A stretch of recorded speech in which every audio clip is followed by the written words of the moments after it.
Hello everyone, বাবি skin and hair care থেকে নেহা রায় বলছি।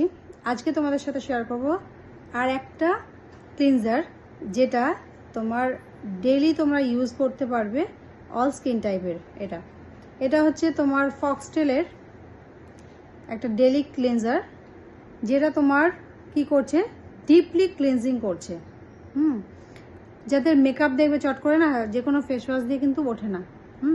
তো এখানে এই ক্লিনজারটা যদি ব্যবহার করা হয়, তাহলে কিন্তু মেকআপ করার পর এই ক্লিনজার দিয়ে যদি তোমরা মুখটা ভালো করে মেখে ধুয়ে কোনো ভিজে কোনো টিস্যু দিয়ে যদি মুছে নাও, তাহলে কিন্তু দেখবে পুরো ডিপ ক্লিনজিং হবে।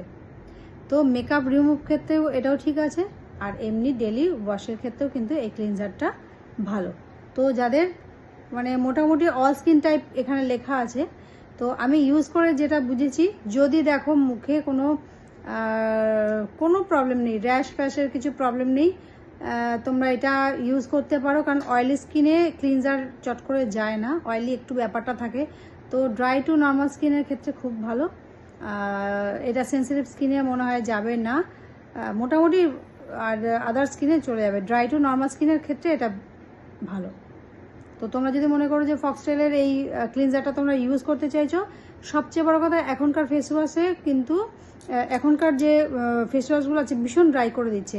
তার থেকে আমার মনে হয় ক্লিনজার ব্যবহার করাটা বেস্ট ফেস ওয়াশের থেকে।